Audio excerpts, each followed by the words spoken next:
Hi guys, and welcome back to my channel, Sonic Love! So in today's video, we're going to check out a long anticipated and waited RG552 from our good friends from China, Anbernic. Now this hasn't been without controversy, this handheld, I have to admit. I think one of the main things that I got from the plenty of videos was it was incredibly underpowered and overpriced. So it'd be really nice to see what I think of it. It's been a long time coming. I do believe this is a version that has been updated, so they've improved the software slightly. I'm not too sure by how much, and then I'll just go into my first impressions just with the stock and what you get out the box, and obviously then I'll move on to all the emulators, all the separate apps that you can get for it, and do breakdowns videos of each one. So if you want to see lots more on this, guys, then please let me know in the comments and I will gladly accommodate that. Without further ado, let's jump right into the video.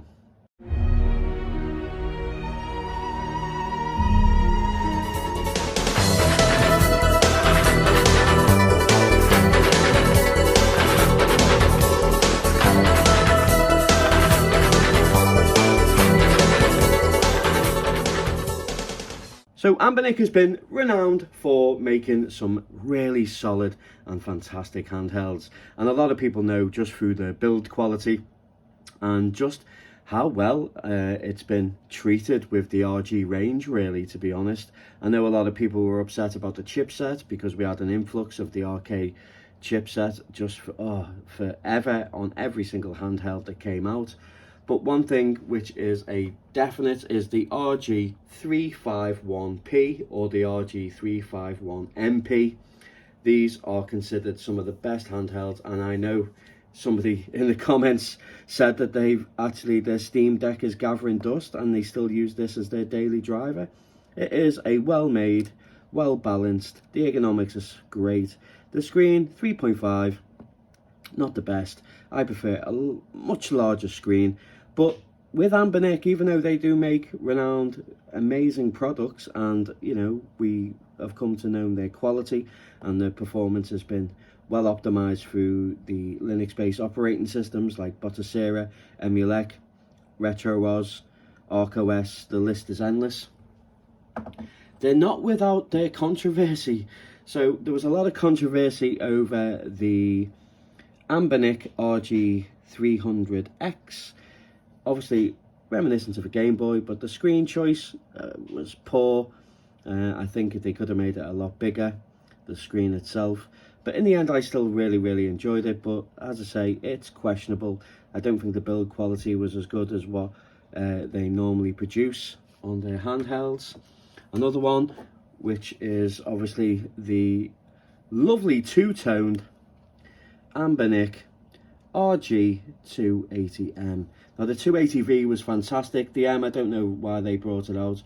I think it was because they wanted to have a analog stick on there, but still thoroughly enjoyable. Great little handheld to use, but still questionable. So now we have the RG552, which comes in roughly around about $225, about 200 UK pounds. And yeah, let's jump in with the unboxing and see what it's all about.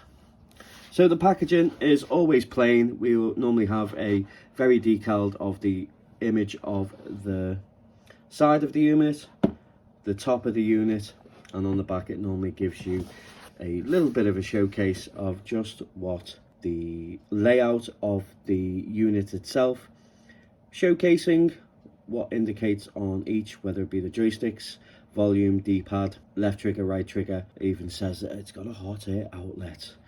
So yeah, on the side, these are the stats. I'll leave them up there for a little while just so you can read them, guys. So it is rocking a CPU RK3399 hexa-core. I'm sure you can read the rest. So I don't think this is going to run. It states there, as you can see on the side there, it states Wii, Nintendo GameCube, Nintendo DS, N64, PSP and so forth. I think we're going to be okay with PSP, but the likelihood of having Wii and GameCube, I think that's too over optimistic, in my opinion. But anyway, I will test it out thoroughly. As you well know, there is plenty of different dolphin images that you can get to get the best performance out. But here we go, we have our usual foam based cover. In the box itself, it's coming with two SD cards, 16 gig, which will probably be the Bottasera, the Linux side, and then we have 64 gig, which will probably be the games side of things. Okay, so as you can see, it is a big, hefty, big boy. Let's do a bit of a comparison to the RG552MP. So as you can see, the real estate on the screen is definitely noticeable. So it comes with a 5.3 6-inch 1920 by 1152, which is 5.3 IPS screen, OCA, fully laminated. So the screen itself is supposed to be really, really nice, but we'll check that out later. Underneath we have a function button. Not really keen on the function button being underneath, but we'll see how I feel with that as I move on with the unit itself. We have our dual speakers, stereo speakers. We have a reset button, TF1 and TF2 external slots for your SD card. We have a power button on the right. We have two analog sticks, one on the left, clicky, and also clicky on the right. So we do have L2 and L3 capability with it. Now it's a low profile switch, which is really nice. The ABXY, it does have a good bit of travel, and the spring back is quite responsive, which is nice. I kind of like that. We do have our side-by-side L2 and yeah, R2. I'm not really keen on these, and I think with the unit itself being quite long, that might be a problem, but who knows. We'll have to see how that feels. We have our start and select at the top. The D-pad, Anbernic are renowned for good D-pads. It doesn't seem to be concaved, it's actually flat, but it does have a really good pivot, and it stays above the unit itself, which is also an added bonus. We have our volume. On the top itself, we have the exhaust, obviously for the airflow. We also have that on the back as well, so it probably draws in for air through here, and this will be the exhaust. It has a standard rubber grip membrane, as you can see. We have a HDMI out, 3.5mm headphone jack. We have a charging and an OTG USB Type-C at the top. So pretty standard, really. It's just a generic. The only thing that I can notice that's changed is the exhaust, the grille on the back with a fan intake, but everything else seems to be pretty much standard as a Anbernic product, apart from the function button being on the bottom. I don't know how that will work, but yeah. My first impressions, it's not too bad. It's a bit hefty. It's got a good bit of weight to it, but as you know, it is a well-made and solid unit. I don't think the unit itself is metal. I think it is plastic. I think this outer rim here is metal, but the rest is plastic. But there is some components in there that are pretty chunky, as it is a beefy boy. But that's to be expected with the size of the unit, and obviously with the air intake to keep everything nice and cool in the system itself. Then maybe that's where the extra weight is coming in. So let's get on with turning it on and seeing what the stock software is all about. It does come with two SD cards. We have a 16-bit card, which I think is the Linux side of things, and also we have a 64, which I take it has games on it. So what I'm going to do is I'm going to insert the 64 gig, and that goes into external 2. So I'm just going to pop it in. And I believe with it being dual boot, that if you do it without the Linux base in it, so just the actual games, it should then go straight into Android when you turn it on. The fan is just kicked in. I don't know if you can hear that. It's now just gone off. It might just be initially. It starts up with Android. It is a touchscreen display.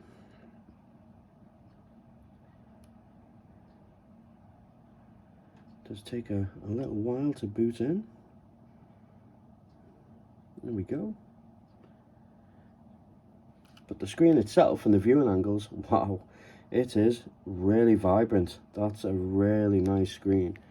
So let's tap it on again and then slide it up, I take it. There we go.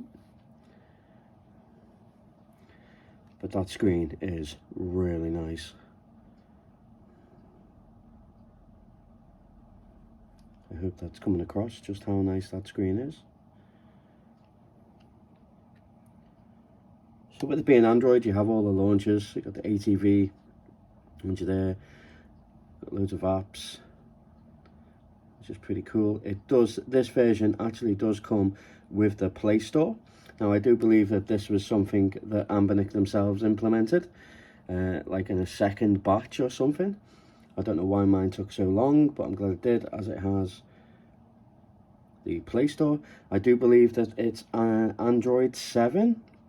So I do believe there is updates for 9 and also a Android 11. So I will be checking them out as well, guys. If you want to check out more on this and you want to see the different Android systems available for it, then please consider subscribing to the channel and possibly even giving a like. So what I'm going to do, guys, I'm going to stop the video here. I'm going to load it up with everything, and then we're going to come back and test the Android side of the Anbernic RG552.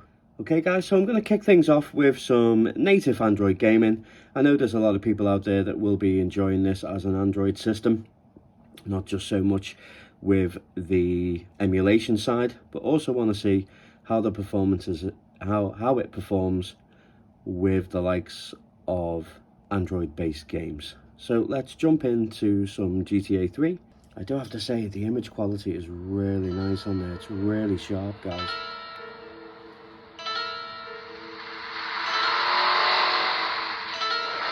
The dual speakers sound absolutely incredible as well.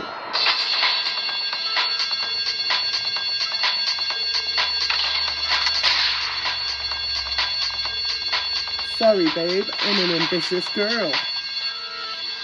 Sorry, babe, I'm an ambitious girl.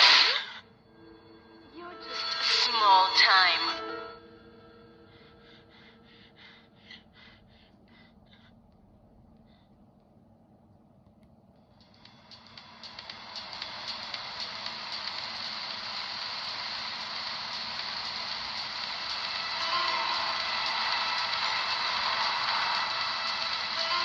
Liberty City is in shock.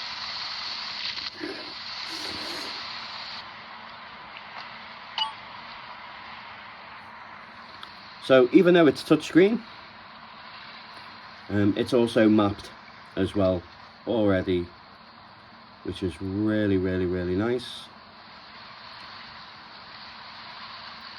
So that's really good.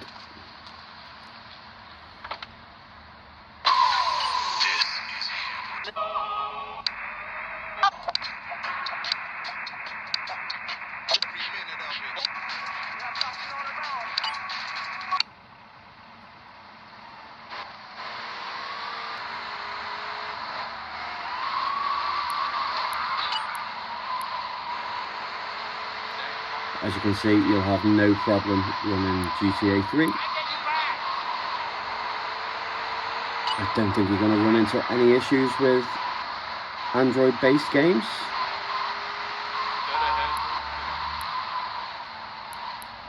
Plays really nice. Looks nice, very responsive. Really nice.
Very nice, very smooth.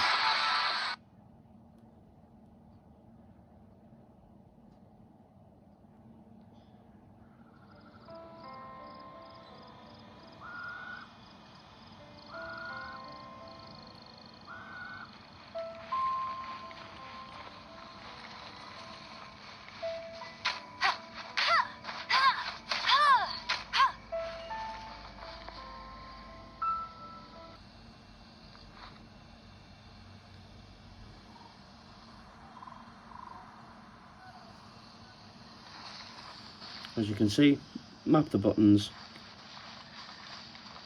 and it works fine.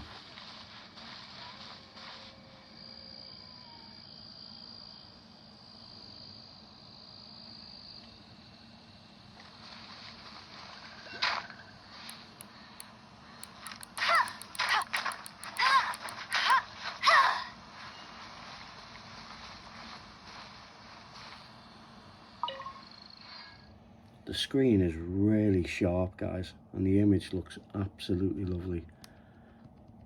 Let's go one of my ultimate classics, Afterburner 2. You can map all the buttons to it, or you can actually configure them in the settings. And if you want to hide all the on-screen options, we hit the V here.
Okay, so let's test out some of these standalone emulators. So GBA has been my absolute favourite to play on here. So let's load that up. Let's load the game. Let's go to Donkey Kong Country.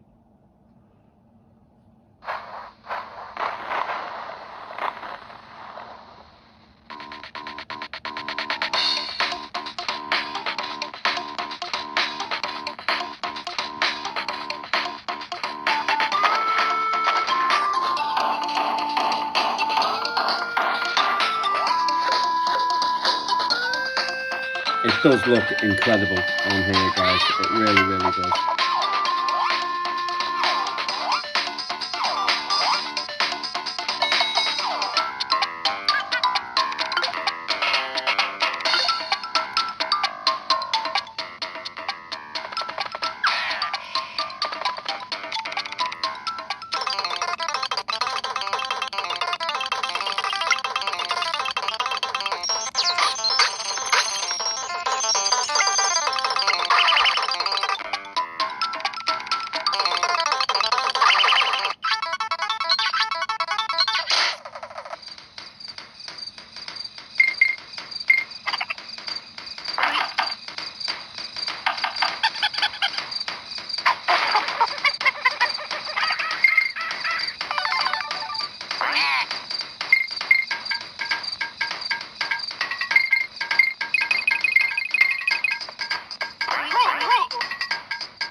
So anything up to PS1 is really, really good, guys. I have to admit, I was a bit skeptical before I got this, and after seeing lots of other videos on the channels, the way that they were saying and talking about it, but I have to admit, it is still really nice unit.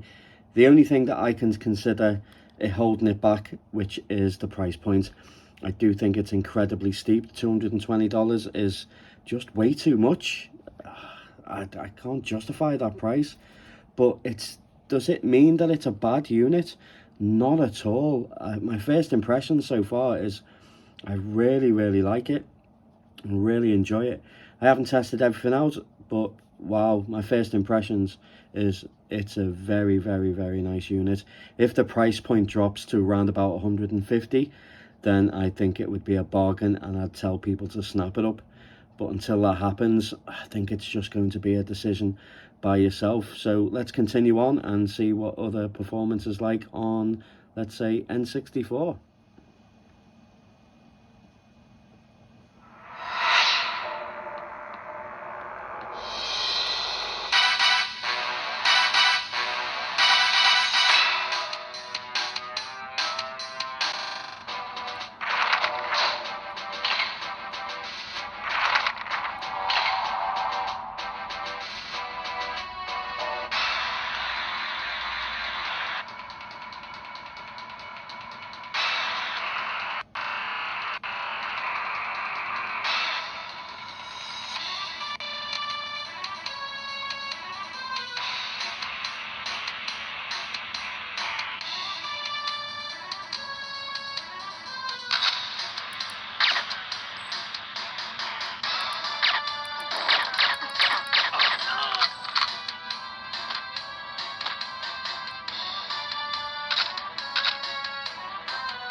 A really smooth experience, to be honest. Really nice.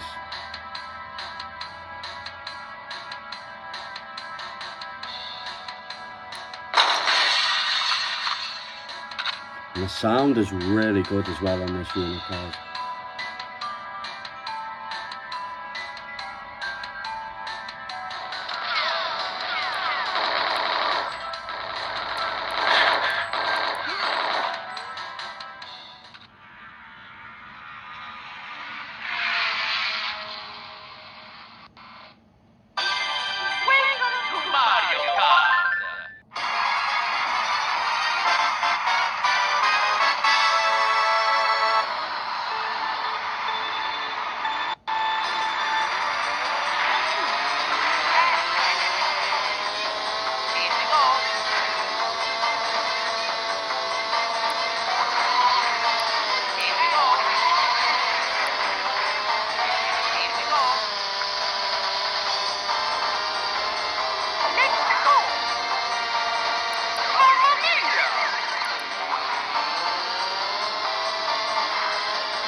Let's try out some PSP.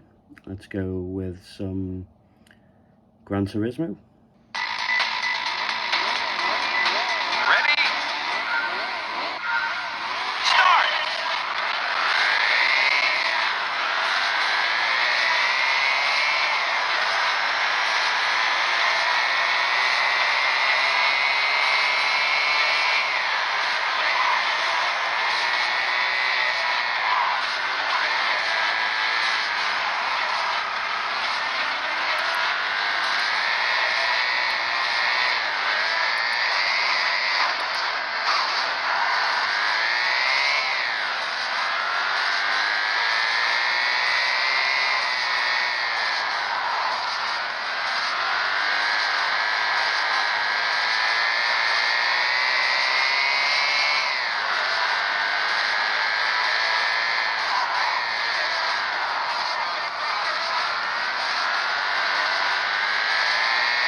So not too bad, not the best experience, but still massively playable.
Okay, so let's just try it without skip buffered rendering.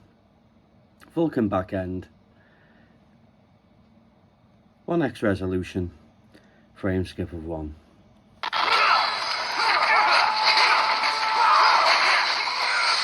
So we don't get any of the graphical glitches. The pixelation is gone really pixelated, but it's maintaining 30. So it really is up to you which way you want to play, but it may not look the best, but it definitely plays at an acceptable level. And on a screen this small, it looks fine, guys.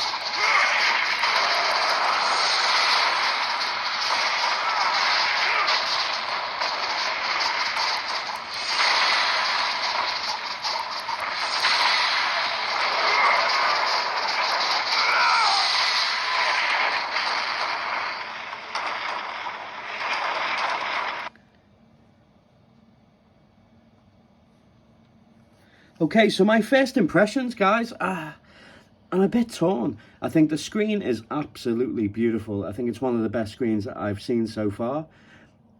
All the retro game systems look absolutely incredible. SNES, right the way up to Dreamcast. Everything looks absolutely incredible. It looks really good. PSP performance, it's okay. It's not too bad. If you know some settings to get around the games, then you're fine. What I'll do, guys, I'll do another video and I will do the Linux-based side of things. And then what I'll do is I'll break down each emulator as I do and showcase long play gameplays of as many games possible for each emulator on Android side and also the Linux side as well. I will be doing an update as well, going to Android 9 and Android 11, and I'll do some comparison videos also. I think the only thing that for me at the moment that is just a big hindrance is the shoulder buttons just feel a little bit uncomfortable, but like most handheld systems, if you hold it in your palms, then it becomes very awkward then to use the trigger buttons.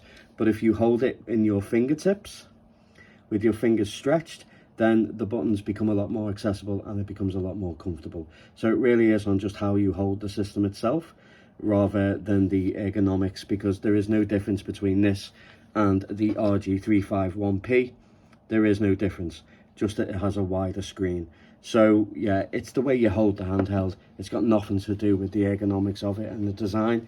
You just got to remember you've got to put your fingertips there, and then it becomes a lot easier and no strain on the fingers. The other one that is a real hindrance at the moment, that I feel anyway, is the price point. I think $226 is an absolute rip-off. But I think 150 would be perfect. I think that you'd be well happy with it. I'm happy with it so far. The price point, I'm not so happy. Love to know what you think so far, guys. I will do a in-depth review of this as well. This was just a first impressions, really, of the Anbernic RG552. But I like it. I actually like it. I didn't think I'd like it as much with what other videos were saying about it, but I actually really like it. And the screen is absolutely superb. The actual touchscreen is really smooth and responsive. I know it's only Android 7 and there is updates, but yeah, so far I like it. I'll do a lot more videos on this, guys. Thank you very much for watching. A like would be truly amazing. Join the Sonic Love Emulation family by subscribing, and as always, take care.